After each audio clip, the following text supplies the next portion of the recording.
Good morning, children. Today we are going to study snapshots. Chapter number 2, the address. This is story of a daughter who goes in search of her mother's belongings after the war in Holland. So let's begin with the author. Introduction of the author, that is Marga Menko, pseudonym of Sarah Menko. Pseudonym means the pet name, you can say, or the name which is very common in society, that is called pseudonym. She was born on 31st March 1920 and was a Dutch journalist. She was a writer. Minko began work as a trainee journalist on the British Courant in 1938. Her youth and her experiences during the war inspired her to start writing novels and formed the leitmotif in all her books. So this is, in brief, the story is a poignant account of a daughter. Poignant means very sad, touching, and very sensitive account of a daughter who goes in search of her mother's belongings after the war in Holland. When she finds them, the objects evoke memories of her earlier life, memories of her mother also. However, she decides to leave them all behind and resolves to move on. So Marga Minko is a Dutch journalist and writer. So let's begin the story now. And it's more about this writer. Marga Minko later in her life started writing novels and stories based on her experiences. She was the lone survivor of her family during the German invasion of Netherlands. Her parents, brother, sister, all were deported to concentration camps and never returned. After she escaped, she spent the rest of the war hiding with the poet and translator Bert Wooten, whom she later on married. So this story, Het Adres or The Address, was written in 1957. Like most of her works, the main characters, often survivors of the Holocaust, experience their lives to be meaningless. Often they have survived the war by a series of coincidences while their loved ones have been murdered. Her works are the reflections of her first-hand experiences during the war, hence carry an overbearing influence of it and have autobiographical overtones in them. Minko's works are distinguished by her sober and reserved way of using words and emotions, leaving the readers to interpret its true meaning according to them. So this story starts on an interrogatory note with the narrator, a young girl, asking a woman whether she recognizes her.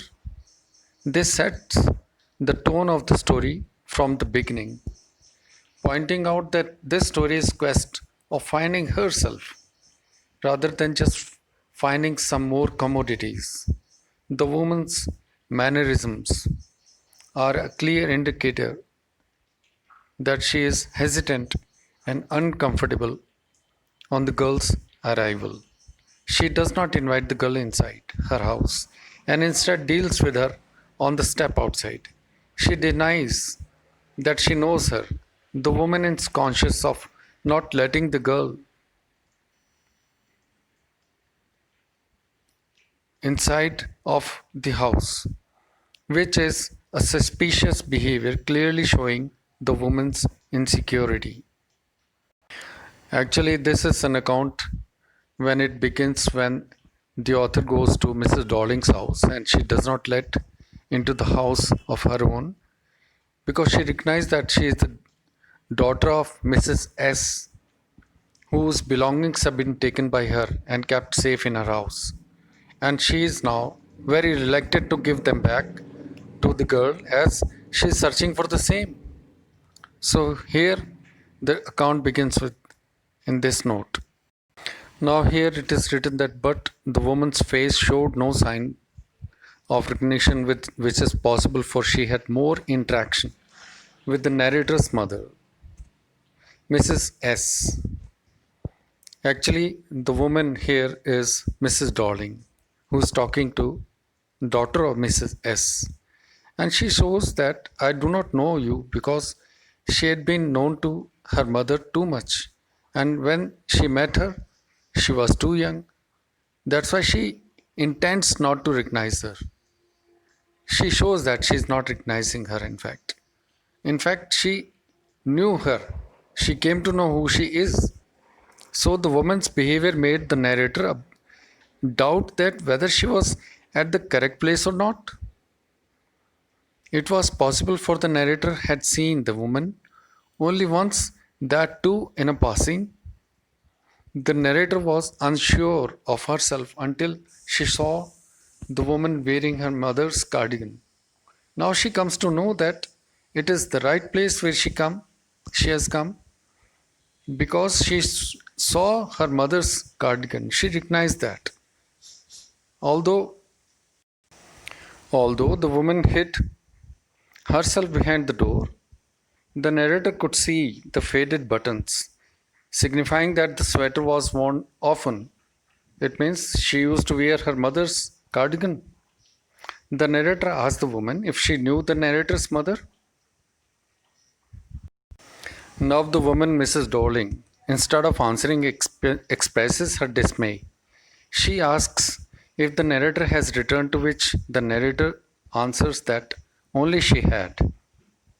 When Mrs. Darling asked narrator, has she returned after the war? It means she recognized her. But the narrator answered that only she had. It means her mother has died, only she had returned.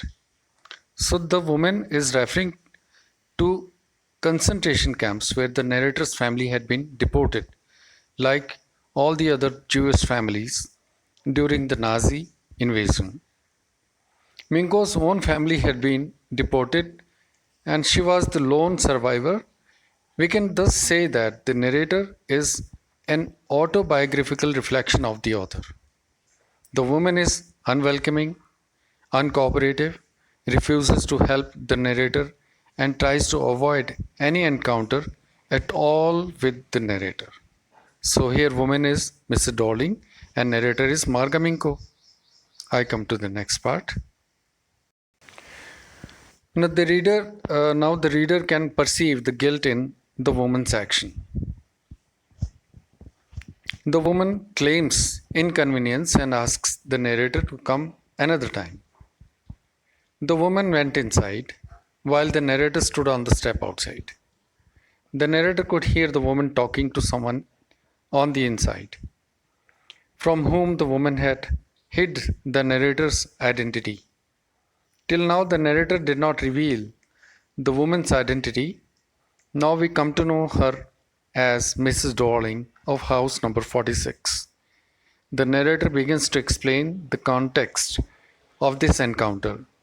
She had got this address years ago from her mother. Now what happens? Narrator tries to get inside the house and she looks inside and she found that there are so many articles of her mother were kept inside. But she does not allow her to get inside. And she goes inside back and closes the door.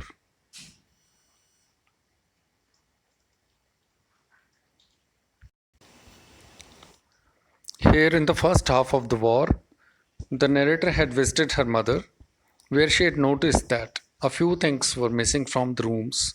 Her mother had claimed that Mrs. Darling was doing all this out of goodwill to save all good things in case they were taken away someday. Her mother was obvious to her ulterior motive and thought that Mrs. Darling was doing them a favor, and the narrator could not convince her otherwise.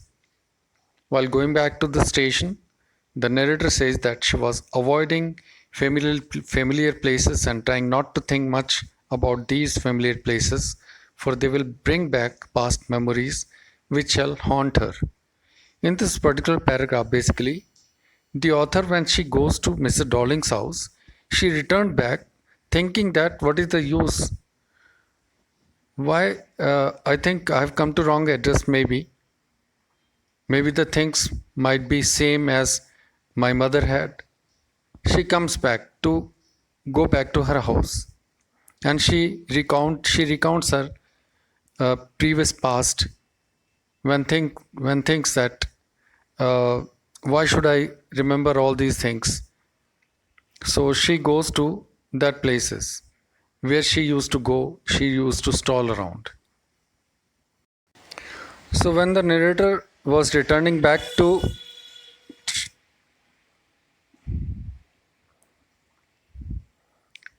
so when the narrator was returning back to the station, she remembers the first time she had seen Mrs. Darling in her own house. She was lugging out heavy case out of their house. Her attire showed that she was not well off. It was then the narrator came to know about her address and remembered all throughout the years. But the narrator says she had taken a long time in order to retrieve their stuff. She says that after the liberation, she was not interested in getting all those things back, afraid confronting her haunting past and the reality which was devoid of her loved ones. It means she didn't want to take them back as all the memories will just make her sad, which are related to these all belongings of her mother. So she did not want to take them back, which were taken by Mr. Dowling to her own house. And Mr. Dowling was not well off, she was very poor, and she was very greedy in taking things from her mother's house. This is all written here. I come to the next one. The narrator personifies all these commodities as things who have endured exile all these years, like the narrator, and now in vain to wait to go back to their original place, which no longer is the same. But as the days grew more normal, the narrator began curious, nostalgia, and longing for the familiarity hitting her. She felt pang of loneliness, longing to touch those familiar things again, which shall give her a remembrance of her past itself. After the first failed attempt, the narrator again tried for a second time. This time she was confronted by a jovial young girl of 15 who welcomed her into their house. In fact, in this particular stanza, I tell you that when she went to meet Mrs. Darling, she refused to make her enter into the house. She came back, thinking that there is no use. But now she thought that why not to touch the things, those things which belong to her mother, to her past memories. So she went back to her house again. Now the narrator enters the house. She saw that their familiar Hanukkah candle holder beside the mirror. They had never used it because it was more complicated than using a single candlestick. As the narrator went inside the living room of the house, she knew she was in an unfamiliar place surrounded by familiar things. The tasteless way the room was decorated, or the musty and muggy smell of the room, indicated that the narrow mindedness of the inhabitants, to which the young girl was an exception. The things around her began to subject the narrator to unpleasant memories. So again, she felt very sad to see all the things. So the narrator avoided looking around and began running her fingers around the familiar wooden tablecloth. She was searching for a burn mark, which is a symbol for that. She was searching for her earlier foundation by searching for some resemblance in these past things. The narrator was waiting for Mr. Darling to come back, which the young girl informed will be soon. The narrator noticed that the girl had a similar broad back like her mother, Mrs. Darling. The young girl was pouring tea from a white pot whose lid had a golden border in it. The narrator recalled now that teapot was also her own belonging, and she just felt nostalgia about it. As the girl took spoons out from the box, the narrator tried mask her voice and sound genuine in her compliment of the beautiful box. The narrator now saw that her voice sounded different in that strange room.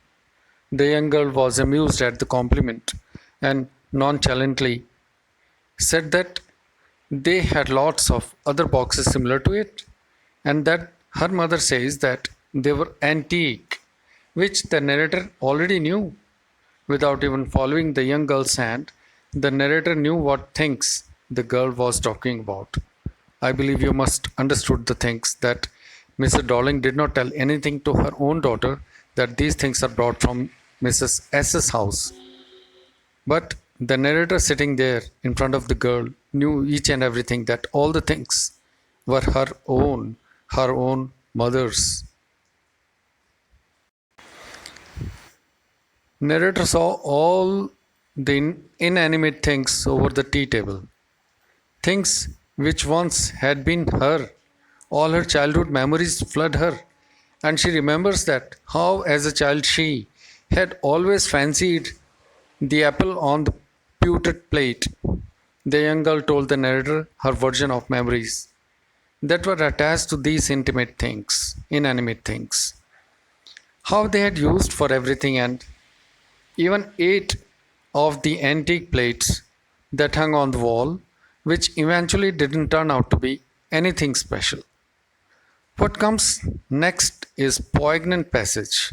Poignant again means sad, very sad. Poignant passage describing the change in perception and clarity one receives when they have survived a disaster.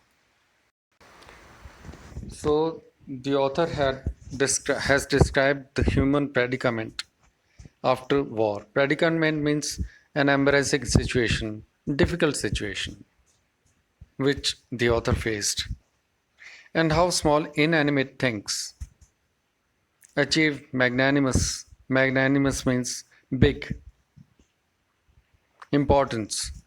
After losses, its normalcy. After the narrator sees the burnt mark on the woolen cloth, she sees that the young girl was looking at her questioningly. The narrator gives reply to the girl's earlier statement. The narrator states that how things lose their speciality once they are around for a long time, that one gets used to touching the things that are around, that one hardly looks at it anymore. They only notice its absence. Once it has gone, to be repaired on lent to someone, then it's a subtle hint towards Mrs. Darling's insensitive act of not returning the things that were given to her for safekeeping, but the passage has a hidden regret in it. This shows that we often take things to be granted, relations too, and notice their absence only after they are gone forever, like the narrator's family. The author's voice tried to sound matter of fact, like even though she was heavily emotionally invested in the matter. The narrator goes on to say how once her mother had asked her to help polish off the silver she had never been asked before. So she had asked which silver was her mother referring to. Silver means all the cutleries, which had surprised the mother. So this word is had, not HD. So the narrator's mother replied that she was referring to the cutlery. It was funny then, because the narrator didn't know till then that the cutlery they ate of every day was silver. On hearing this, the young girl laughed. The narrator then looked intently at her and asked whether she knew their cutlery was silver too. TOO, it should be. This shocked the girl, and she said she would check and see, and that they were kept in a drawer by the sideboard. The author didn't wait anymore, probably overwhelmed, and told the girl that she would leave now. The young girl asked that won't she wait for her mother, Mrs. Darling, to which the author replied, "No, I must go." The girl had opened the door to check on the forks and spoons. The narrator said she can find her own way and left. As she was leaving, the narrator could hear the jingling of spoons and forks. The concluding passage is perhaps the most hard hitting passage in the story, exposing the true feeling of all war ravaged persons. While standing on the corner of the road, she saw the address, which was indeed correct. She had remembered it right, but she no longer wanted to remember it again. The narrator says that the memories attached to things of daily instantly get severed when we see them again in stranger surrounding, and she now understands that these things now had other memories attached to them, and they should belong to a normal family. She had no family, and she lived in a rented room on whose window still hung paper that was used during the blackouts to avoid bombings. Her drawers didn't fit more than a handful cutlery, and all these things that she had come to retrieve was useless to her. She resolved to forget the address once and for all. And given the fact that that she has to jostle to forget the abandoned memories of her family and loved ones, forgetting this address would be the easiest. So, dear children, this is the end of this summary, and try to read the chapter whole. You understand the things well, ask me doubts, complete your work, which I believe you are doing it. So, have a nice day. Thank you so much.